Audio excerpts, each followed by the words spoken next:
Legends, what is going on? I am so excited and you're about to find out why.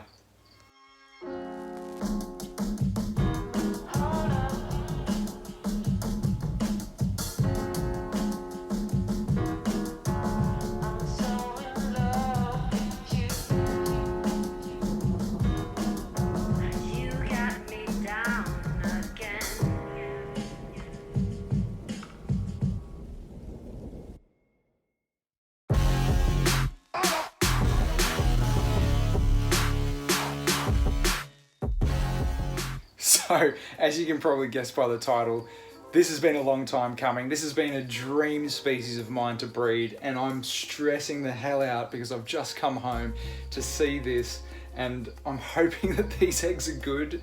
Fingers crossed these things are good, because I'd be so ecstatic to be able to even get a few greens out this year. It would be absolutely unreal. But as you guys know, if you've been watching the live videos and things, this girl not too long ago was completely off feed. She just recently shed, and she very seldomly goes off feed. So for her to do this is like completely out of the blue for me.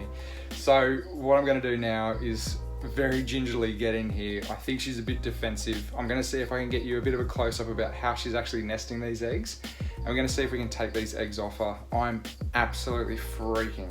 Okay, so the enclosure lights are actually out of action at the moment because these guys have torn them down, and I've really been trying not to disturb these guys too much. You can see the little male wasabi, he's up there. And the gorgeous female, Midori, she's down under here. I don't know what's with these black kind of marks just above her eyes. I don't know what she's done to herself there. She didn't have those the other day when I saw her.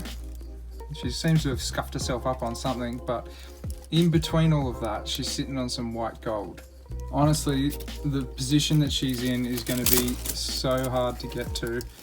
I'm just going to gently tap her with the back end of a hook, just to see if I can see if you guys want to get a little bit of a glimpse on what she's actually sitting on in here.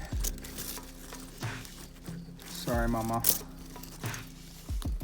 But in between all those little coils of her, I didn't even see egg lumps or anything. She's actually got a few little eggies in there. Right, I'm not going to do that again. Let's just see if I can get her out, and we'll give her a bit of a check over and see what the eggs are doing. So I've just got a basic incubation tub set up.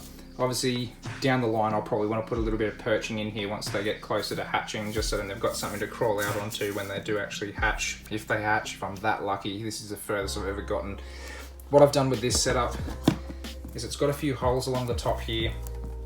Basically, I've just put Glad wrap over the top of that, so then that'll allow for oxygen exchange, and I've just got that taped down. I'm assuming the baby chondro is not going to be able to get out of there. God forbid they can, but that'll just allow for a little bit of oxygen to be able to be exchanged while keeping all the humidity inside of the box. And I've just filled it up with perlite and water, so you should be able to see. You can kind of make it out there that the water's just in there. So that'll be enough that the top layer will essentially dry out, but the box will be nice and humid in here. Oh my God, I'm absolutely freaking. This has honestly been like 4 years that I've been trying to do this or thereabouts. So guys, honestly, she is huffing and puffing. This is the most reactive I've ever seen of a female python on her eggs. My other snakes that I've ever bred in the past, they've never been like this. She's got the tongue flicking. She's up and down, huffing and puffing. She's starting to look around at me. I might even want to get a bigger hook because I reckon she's about to take a launch. Funnily enough too, I'm actually about to jump on a podcast with Daniel Natush, who's a very, very well-renowned field biologist and ecologist, especially on green tree pythons, and I've only got about 20 minutes until I need to jump on with him and Jason. So I'm not, oh, she is so ready to go, hey. She is not happy whatsoever. I really want to try to let myself do maternal incubation with her, but at the same time, I just know that I just want more control. All right. Gonna see if I can get a bit of this leaf litter out of the way. Oh, mama. I am so sorry to have to do this too. Honestly. Eggs look good too. This is the thing.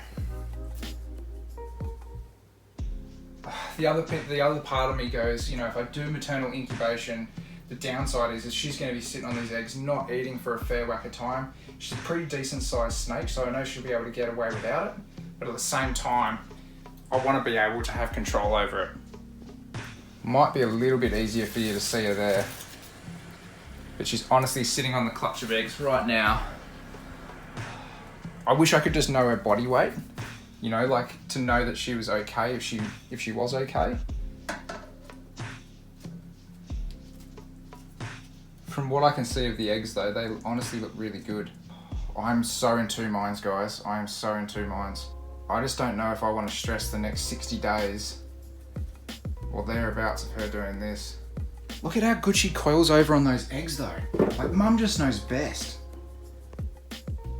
Look at that. That's just perfectly little coiled. Like, she knows 100% what she's doing.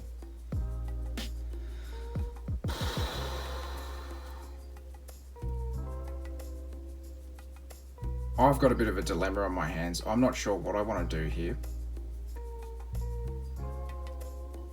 I honestly don't know what I want to do.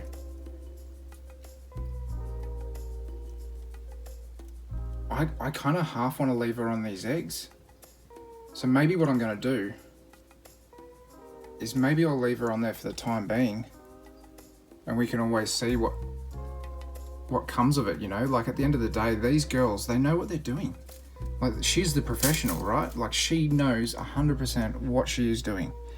And when they get closer to hatching, I can always take the little male out, so then he's not around, and then we could actually see little baby chondros, little green tree pythons hatching out inside of this vivarium.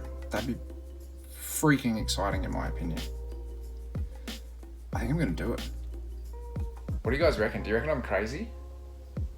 Why don't what I'm gonna do, I'm gonna run with this, right? I'm gonna run with it for 2 or 3 days, and if she's still being a good mum, if she's still on top of here, like she's doing exactly what nature's telling her to do,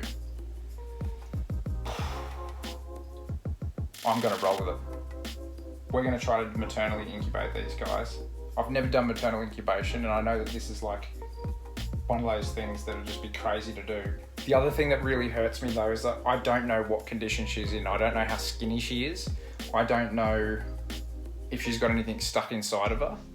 Like, I could be letting her do her thing without knowing what the consequences could be.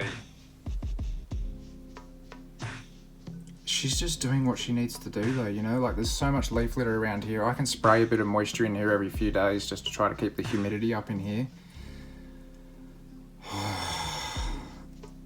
I think I'm gonna roll with it.